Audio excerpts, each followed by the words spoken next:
In the heart of Anyacha village, where the red earth kissed the souls of every barefoot child, and the evening palm wine tasted sweeter than honey, there lived a man called Okeke the farmer. Okeke was not just any farmer. His compound stretched wide like a small market square with three large yam barns standing proudly at the entrance.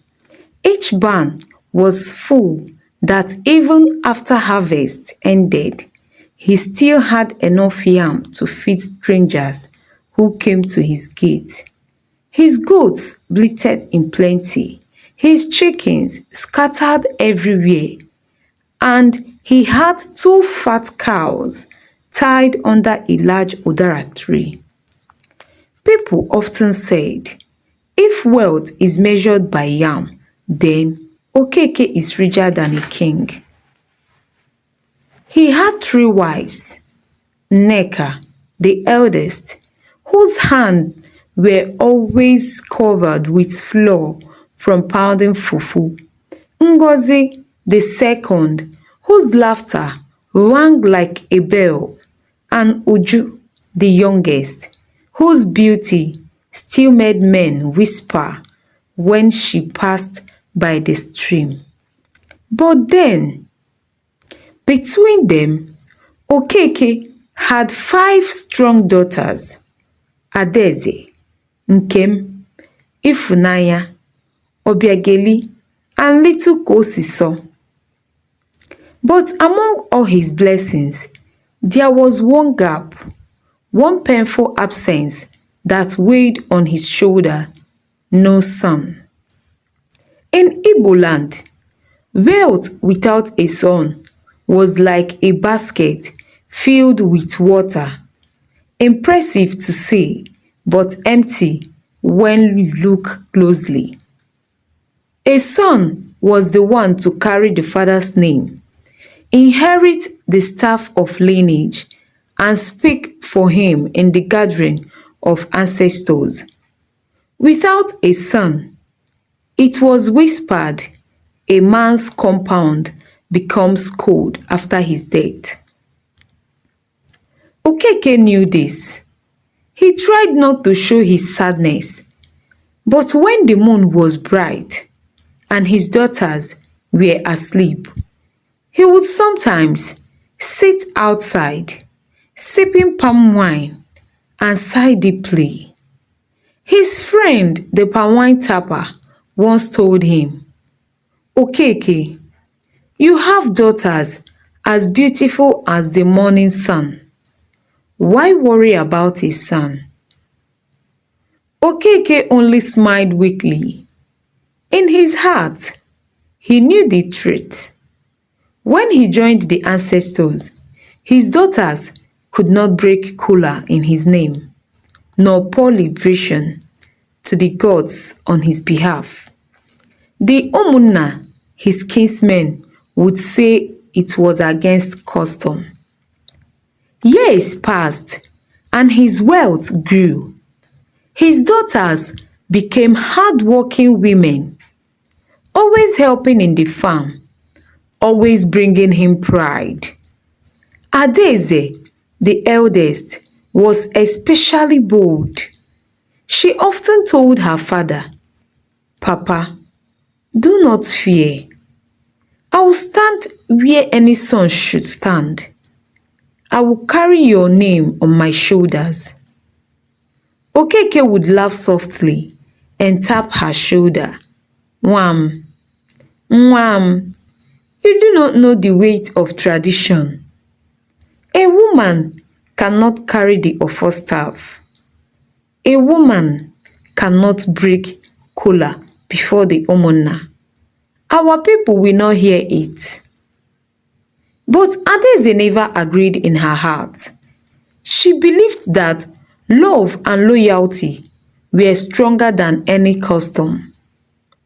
Still, Okeke lived like a man who had conquered life.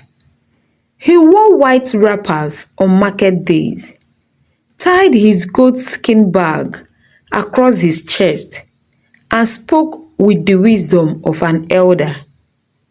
Children ran after him, shouting, "Papaji, Papaji, father of yams." No festival was complete without Okeke bringing 20 tubers of yam and calabash of palm wine. No marriage was honored until Okeke's barn was opened. His life seemed full, but in his compound, the absence of a male's voice always hung like a silent drum. Then, one year, during the season when the Udara fruit began to fall, a strange sickness visited Okeke. It started with weakness in the legs. At first, he laughed it off and said, "It is the farm yam that had bent my back." But as moon falls, his strength faded, his laughter grew thin, and his steps became slower. The Dibia, native doctor, was called. He drew his cowries and shook his Oji divination knot. The message was clear. The time of Okeke is drawing near. He must prepare for the journey to the land of the ancestors. His wives wailed. His daughters clung to him. Okeke only nodded quietly. His eyes filled with a mixture of peace and regret. He had lived well, but his heart was heavy with one thought. Who will stand as my son when I'm gone? That night, under the dim light of the moon, Okeke called his daughter, Adaeze, to sit by his bedside. His voice was weak, but his words were sharp. "Adaeze, my jewel, you have always spoken with courage. If the day comes that I no longer sit in this hut, remember that your father's honor must not be dragged in the dust. They will say I left no son. They will say my compound is empty. Do not let them shame me." Tears rolled down Adaeze's cheeks. She gripped her father's hand tightly and whispered, "Papa, if the earth allows it, I will be your son." Okeke smiled faintly, then closed his eyes. That night was filled with the creeping of crickets and distant sound of drums from another compound, and the heavy silence of fate approaching. It happened on a cool harmattan morning. The sun had just begun to rise, casting golden fingers of light across the red earth. Smoke coiled lazily from the huts as women prepared early food. Roosters crowed, goats bleated, and the village was waking to another day. But inside Okeke's compound, the air was heavy. Okeke, the great farmer, the man whose yam barns were fuller than most men's dreams, had breathed his last. It was Adaeze who first noticed.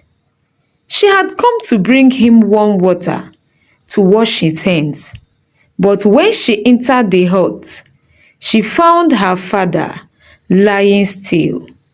His chest no longer rose and fell. His walking stick leaned quietly against the wall, as if it too had gone silent. Her cry pierced the morning like a sudden thunderclap. Papa, Papa ọ gịnị mere? Papa, Father, what has happened? Father, wake up. Her sisters came running.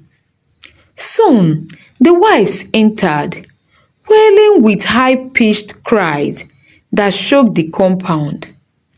The sound carried beyond walls, spilling into the street. Women passing by stopped, pressed their hands to their heads, and joined in the mourning. Within an hour, the Iroko drum boomed from the village square, the great wooden drum reserved for important announcements. Its deep voice echoed across the hills and streams, telling all who heard, Okeke, the farmer, has fallen. A great Iroko has been uprooted. Men left their farms. Women abandoned their markets. Children ran barefoot to see the compound of Papaji.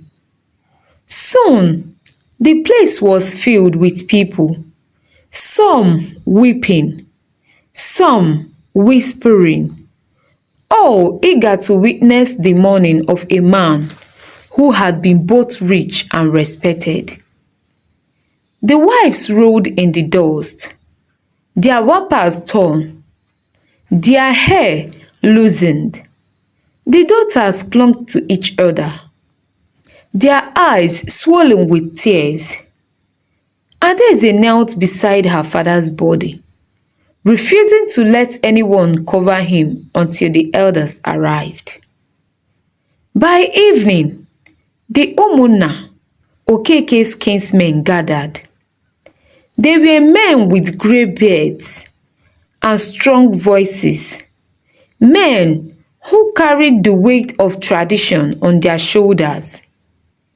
At their head was Elder Nnanna, the oldest man of the lineage, who leaned on a long ofo staff. When the weeping lessened, Elder Nnanna spoke. Okeke has gone to the land of the ancestors. His wealth is great. His barns are full. But we must face the truth. He has no son. Tradition does not bend because of wealth. A man cannot be buried like a great tree if there is no son to plant the seed of remembrance. The crowd murmured. Some nodded in agreement. Others shook their heads in pity. The wives cried louder. Adaeze's heart pounded like a drum. Elder Nnanna continued. Without a son, the burial cannot be done in the proper way. Who will break the kola? Who will carry the ofo? Who will speak his name before the ancestors? These are things only a son can do. If it is not done, Okeke's spirit will wander, restless, and the earth will not accept his body. At those words, a heavy silence fell. Adaeze stepped forward, her wrapper stained with dust, her face stretched with tears. Her voice trembled, but it carried the fire of courage. Elders, must my father be shamed because his children are daughters? Did he not love us? Did we not work in his farm? Did we not carry firewood and water for him? If a son is needed, then let me be the son. A sharp hiss went through the gathering. Tufiakwa. Some elders spat. A woman cannot be a son. Our fathers will not permit it. The gods will reject it. But Adaeze did not bow her head. She looked at them with blazing eyes. If custom rejects me, then let the ancestors speak. If they find me unworthy, let them send a sign. But do not let my father's body lie here in shame. The wives and daughters wept louder, torn between fear and tradition and Adaeze's boldness. Some women in the crowd whispered to each other, secretly proud of this girl's courage. Elder Nnanna lifted his staff and struck the ground. It is not for women to question the laws of the land. We must call the dibia. Until then, Okeke's body will not be buried. And so, the dibia was summoned. The compound grew tense. Fires burned low as night fell.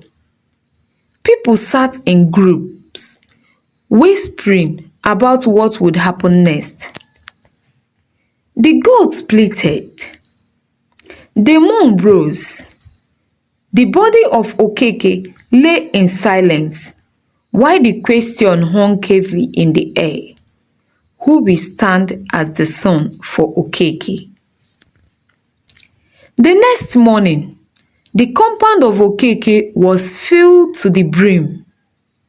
Neighbors, kinsmen, and strangers filled every corner, some sitting under the udara tree, others crowding by yam bands. Smoke from cooking fires curled into the air, carrying the smell of roasted yam and bitterleaf soup prepared to feed the mourners. At the center of it all lay Okeke's body, covered with a white cloth, his face peaceful but silent, waiting for the final rites. When the dibia, Ogbuefi Ezechimere, finally arrived, the mourners in the crowd died down. He was a tall man with a carved staff in one hand and a string of cowries tied around his neck. His eyes were sharp, like someone who could see beyond the living. He sat on a low stool, spread a goatskin mat before him, and poured out his divination cowries. The crowd watched as he whispered incantations, his voice rising and falling like the rustle of leaves in the forest. After a long silence, he spoke. The ancestors have accepted Okeke's spirit, but his path is blocked. The road to the land of the fathers is closed because there is no son to carry him across. Unless this is settled, his spirit will wander and misfortune will remain in this compound. A loud murmur swept through the crowd. Women shook their heads. Men whispered into on each other's ears. Elder Nnanna raised his voice. Dibia, what must be done? The dibia lifted his staff.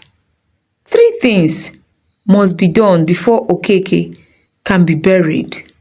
First, a goat must be slaughtered to cleanse the land of his unfulfilled lineage. Second, the Omuna must choose a symbolic son, a male relative who will stand as his heir in the burial. Third, kola nuts and palm wine must be offered to the heir, asking that Okeke be allowed to join his fathers even without a son of his blood. The elders nodded. The wives cried afresh.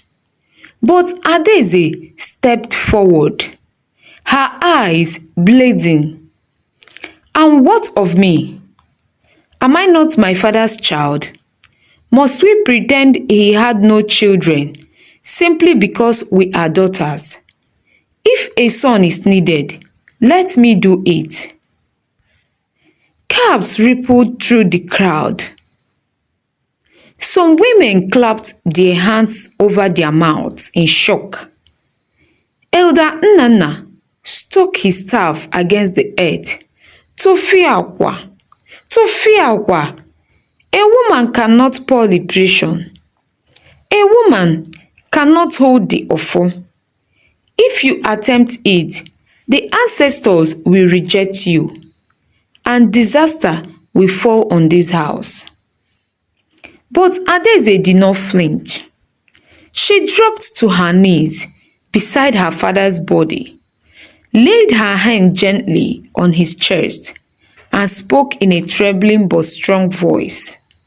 Papa, they say I cannot stand for you because I am a woman.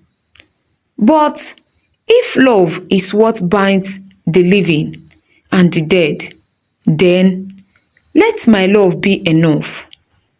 If loyalty is what opens the way, then let my loyalty be the key. If the ancestors find me unworthy, let them show it now. The crowd fell silent. Even the goats stopped bleating. A sudden breeze swept through the compound, lifting dust into the air. The white clothes covering Okeke's body floated, though no one touched it. The Dibia's cowries rattled on their own and rolled across the mat, landing in a perfect line. The old man's eyes widened. This has never happened before. The ancestors are listening. At once, thunder rumbled faintly in the distance, though the sky was clear. A kola nut, placed on a wooden tray beside the dibia, split open by itself into 4 equal parts. A rare and powerful sign. Elder Nnanna stumbled back, his face pale. The crowd gasped.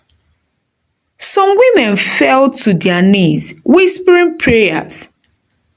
Adaeze rose slowly, her face shining with tears, but her voice firm. You see it? The ancestors have spoken. If my father must have a son, then let me be that son. I will break the kola. I will hold the ofo, and I will speak his name before the earth. The dibia bowed his head. The spirits have accepted. Tradition bends when the ancestors themselves command it. Adaeze, daughter of Okeke, today you will stand as his son. The compound erupted. Some elders protested, shouting that it was abomination. Others fell in silence, fearing the signs they had just witnessed. Women clapped their hands. Adaeze's sisters wept, both afraid and proud. And so, the burial of Okeke was no longer an ordinary burial. It had become a battle between custom and the will of the ancestors, with Adaeze standing boldly in the center. The next morning, the compound of Okeke was filled with tension. The body of the great farmer still lay in waiting, but now the talk in every corner was not about his wealth or his yam bounds. It was about Adaeze's courage. Women whispered in groups, "Have you heard? She said she will be her father's son. Chineke, the elders will never allow it." But did you not see the kola nuts yesterday? Did you not hear the thunder? The men sat in circles, their voices low but firm. Some agreed with Elder Nnanna that tradition must not bend. Others shook their heads, afraid of the signs that had already appeared. When the sun climbed higher, the Dibia returned with the elders. He set his mat once again and spread the kola nut before him.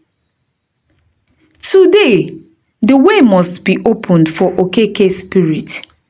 The earth will not wait forever. The rite must be done now.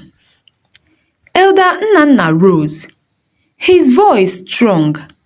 As the custom stands, the Umunna must appoint a male relative to act as Okeke's son. Let us call Chukwudi, his brother's son.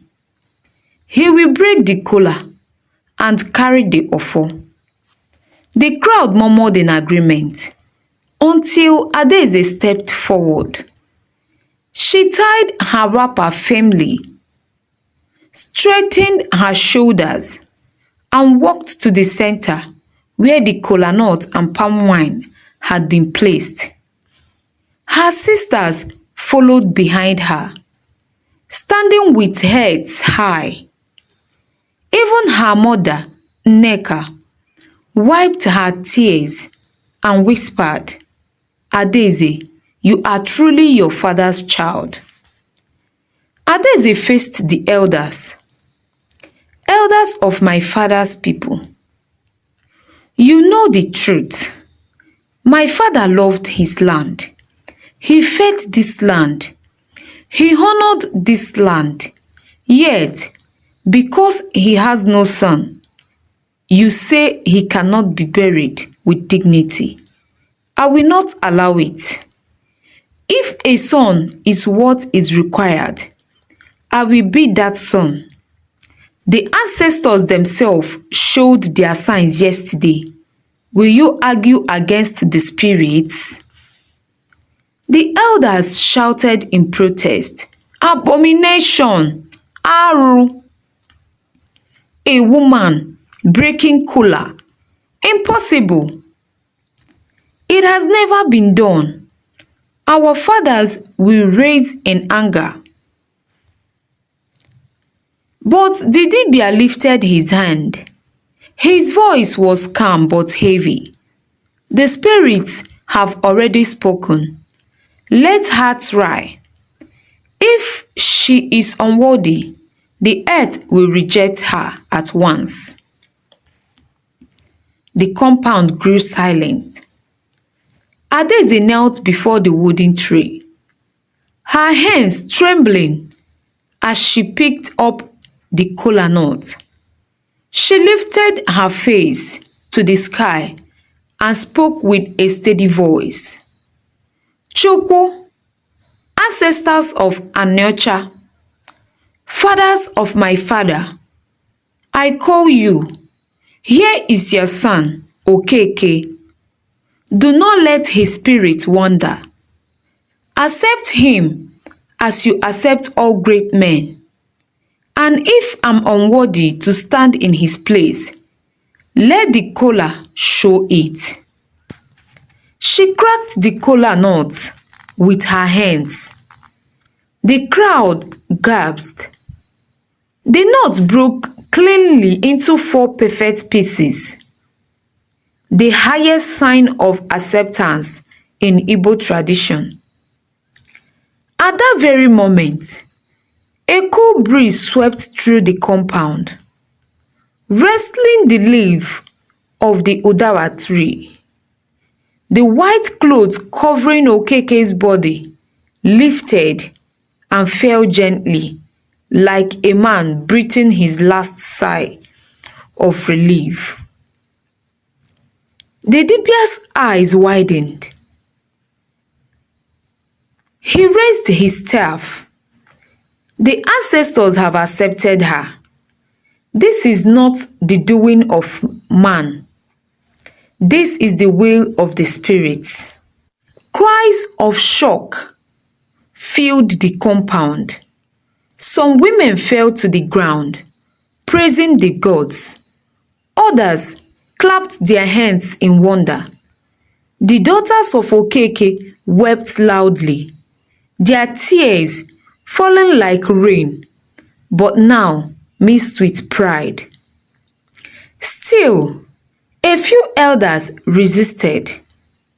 Elder Nnanna's voice shook with anger. No, it is abomination.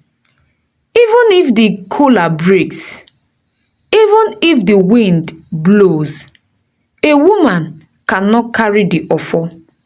I will not allow it. But before he could strike his staff again, thunder rolled across the clear sky. The sound was so loud that even the strongest men covered their ears. The udara tree swayed violently through the air. The Dibia spoke again, his voice ringing like a bell. Elder Nnanna, do not fight what the spirits have commanded. The gods have spoken more clearly than ever. Adaeze will stand as her father's son. The crowd erupted. Some shouted in praise, others in protest. But in that moment, it was clear tradition had bent, not by human will, but by the voice of the ancestors. Adaeze stood tall, the kola nut pieces in her hand. She turned to her sisters and said, Papa will not be shamed. His daughters will bury him with honor.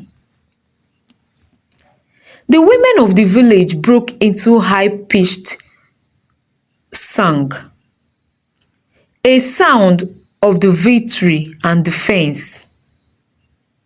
The burial rites had begun, not with the hand of a son, but with the hands of daughters who refused to let her father's name fall into dust.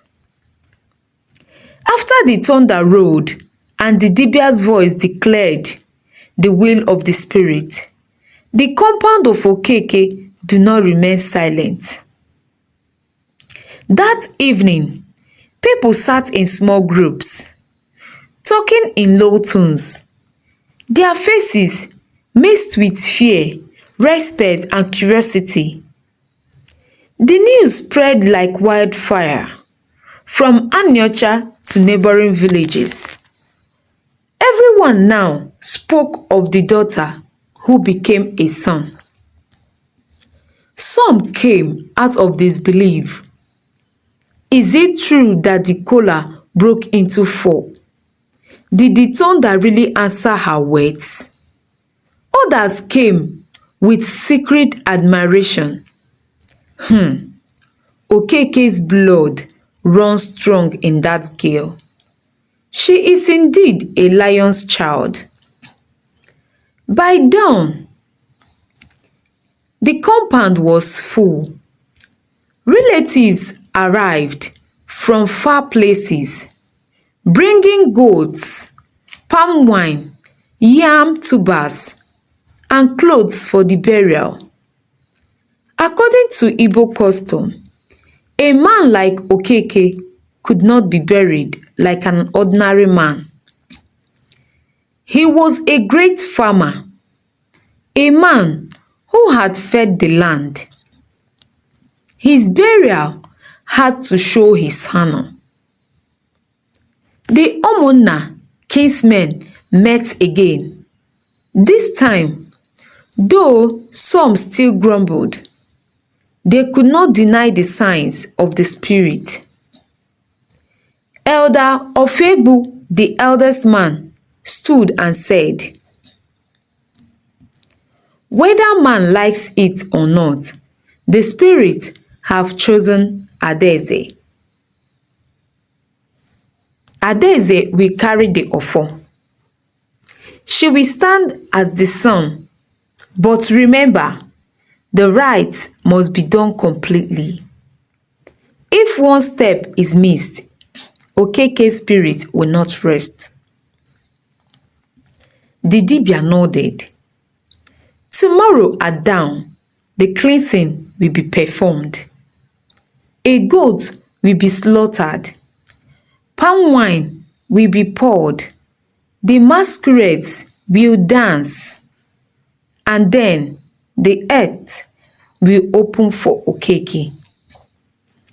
The next morning, the compound was washed with palm fronds.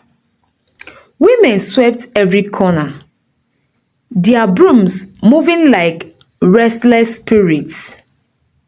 The dibia arrived with white chalk, camwood, and fresh palm leaves. He marked the entrance of the compound with chalk, a boundary between the living and the dead. He tied palm fronds at the four corners, a shield against wandering spirits. Then he laid Adaeze to the center, where a white goat bleated softly. The goat was held down, its throat cut with a sharp knife. Its blood was collected in a wooden bowl. The dibia raised the bowl to the sky. Spirits of the land, fathers of Okeke, drink and be satisfied. Today your son comes home. The blood was sprinkled around the compound. The goat's body was cooked and the meat shared, for no burial could begin without the sharing of meat, the food of both men and the gods. When the rites were done, the dibia turned to Adaeze. From this day, you carry your father's staff. You will break kola. You will pour wine. You will stand where a son should stand. Do not fail, for the eyes of the gods and the ancestors are on you. Adaeze bowed, her heart pounding. She was only a young woman, yet in one night she had become the pillar of her family. Her sisters held her hands, and her mother's eyes shone with both pride and fear. Some women among themselves whispered, "Can a woman carry such weight?" But others replied, "Did she not break the kola yesterday? If the gods accepted her, who are we to doubt?" The masquerade appeared. By evening, The sound of drums shook the air. Ogene, metal gongs, rang. Udu pots boomed, and flutes whistled like birds of the forest. From the village square, the masquerades emerged, spirits of the ancestors in raffia, masks, and flowing clothes. They danced into Okeke's compound, leaping and spinning, their rattles shaking. Children screamed and hid. Women clapped and sang. The men nodded with respect. For in Igbo land, when masquerades come, it means the ancestors themselves have come to witness. One tall masquerade circled Adaeze 3 times. The drummers slowed. The crowd watched in silence. Then the masquerade bowed before her, beating the ground with its staff. It was a sign of acceptance. Adaeze's legs trembled, but she did not move. She stood tall as a sun should. That night, fires burned in every corner of the compound. Men drank wine till their voices grew hoarse. Women cooked yam porridge, bitter leaf soup, and roasted meat. The burial was no longer just a family affair. It had become the talk of the whole town. But deep inside the compound, where Okeke's body still lay in white clothes, Adaeze knelt beside him. She touched his cold hands and whispered, "Papa, sleep well.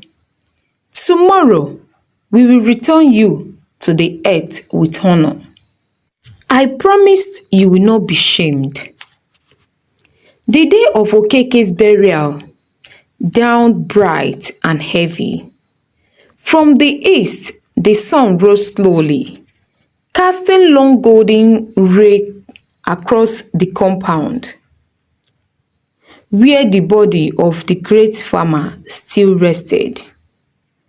The air was thick with anticipation. The drums had been set, the masquerades prepared, and the women were already cooking large pots of ofenubo and pounding yam for the guests who had traveled from far and wide. But this burial was not like any other. Everyone knew it. At the center of the compound, where the elders usually sat to direct the ceremony, stood Adaeze, her wrapper tied firmly, her eyes steady with courage. The dibia had already spoken. The spirits had accepted her. She would stand in the place of a son. Still, the whispers of doubt moved through the crowd like dry harmattan wind. Can a woman carry the offal? Can a daughter pour liberation? This is new. This is strange. The talking stopped when the wooden gun sounded 3 times. It was time. The eldest man of the Umunna stood and declared, "Today we bury Okeke, son of Anyocha, the great farmer of this land.